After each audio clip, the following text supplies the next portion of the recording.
Welcome one and all to Big Chris's Human Zoo, where we show off the weirdest and wildest things you'll have ever seen. You may have seen animals with big claws and big teeth, creepy crawly insects and reptiles with big mouths, but today you get to see these humans from around the world. So pay the man at the gate and come on in and see Chris's wild humans.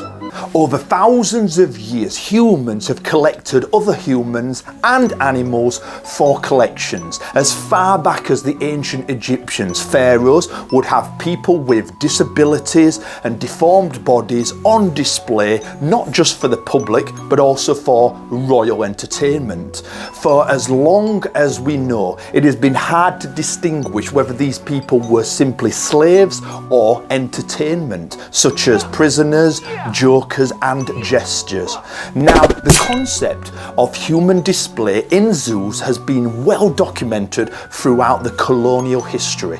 In the Western Hemisphere, one of the earliest known zoos was that of Moctezuma in Mexico, consisting not only of a vast collection of animals, but also an exhibit of humans. For example, dwarfs, albinos, and hunchbacks. Now, during the Renaissance, the Medici family, they developed a large menagerie in the Vatican. And in the 16th century, Cardinal Hippolytus of the Medici had a collection of people from different races as well as exotic animals. He is reported to have had a troupe of so-called savages who could speak 20 different languages. These were from the Moors, the Tartars, Indians, Turks, and Africans. In 1691, Englishman William Dampier, he exhibited a native person with tattoos from the Philippines, and he was going to put his mother as a joint exhibition, but unfortunately the mother of the native Filipino died whilst at sea coming to England. One of the first modern public human exhibitions was P.T. Barnum's exhibition of Joyce Heath on the 25th of February 1835, and subsequently the Siamese twins Chang and Eng Bunker. These exhibitions were commonly known as freak shows, and in the 1870s exhibitions of so-called exotic populations became popular throughout the Western world. Human zoos could be seen in many of Europe's largest cities such as Paris, Hamburg, London, Milan, and also across the pond in places like New York City and Chicago. Carl Hagenbach, an animal trader, was one of the first people who could see the trend of humans and entertainment when in 1874, at the suggestion of Heinrich Lutermann, he decided to exhibit Sami peoples with the Laplander experience. What differentiated Hagenbach's exhibits from other people's exhibits was the fact that he showed these people with animals and plants to recreate their natural environment. He sold people the feeling of travelling to these areas and witnessing the exhibits as if they were there.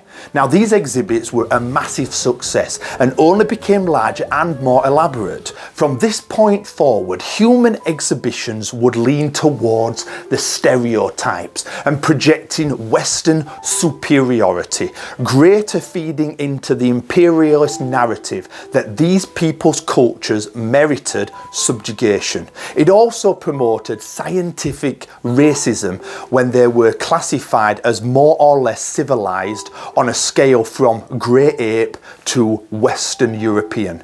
Now, these displays were so successful that they were incorporated in both the 1878 and 1889 Parisian World Fair, which presented a Negro village visited by 28 million people. The 1889 World's Fair displayed 400 indigenous people as a major attraction.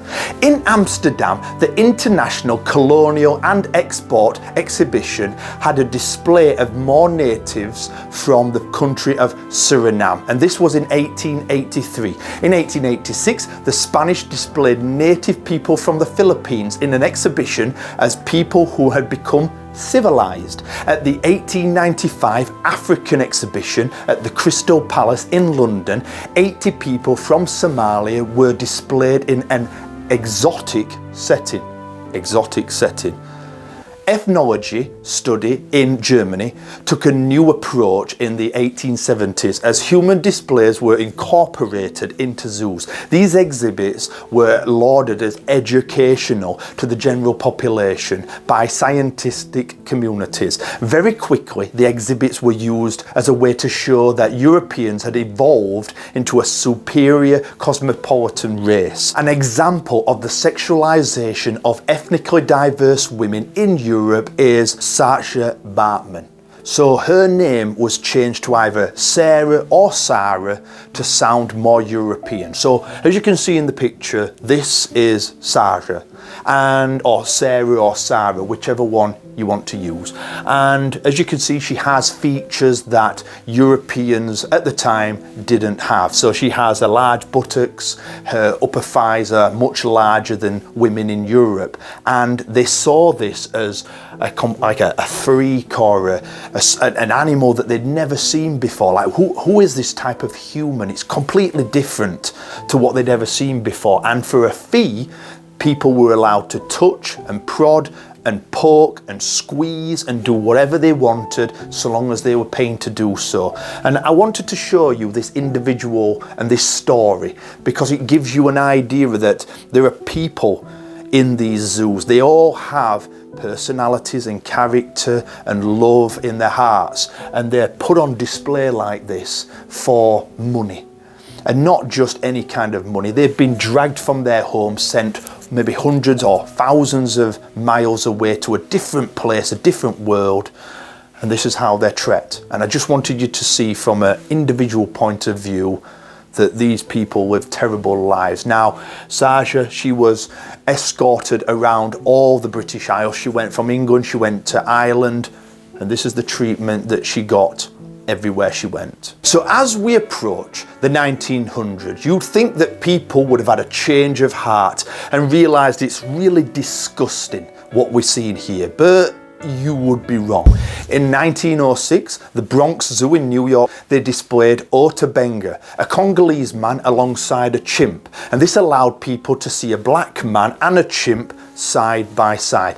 In 1925, a display at the Bellevue Zoo in Manchester, England was entitled Cannibals and featured black Africans in supposed native dress. And in 1931, around 100 other New Caledonian Kanaks were on display in Paris. So what were human zoos like after the 1940s? As part of the Portuguese World Exhibition in 1940, members of a tribe from Guinea-Bissau were displayed on an island in a lake in Lisbon Tropical Botanical Gardens. A Congolese village was displayed at the Brussels 1958 World Fair. The Congolese on display there were 598 people, including men, women and 197 children. In April 1994, an example of an Ivory Coast village was represented as part of an African safari at Port Saint-Pierre,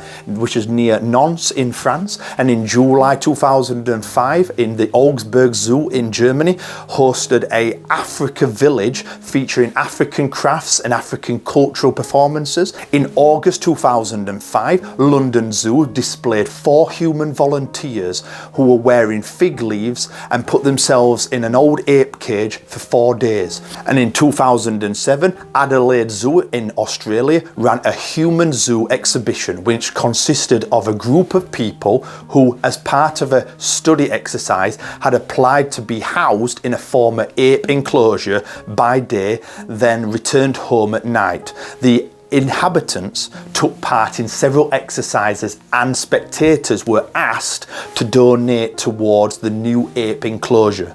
So it seems that even today, people are still willing to sit in animal cages for money, which is quite astonishing, to be fair.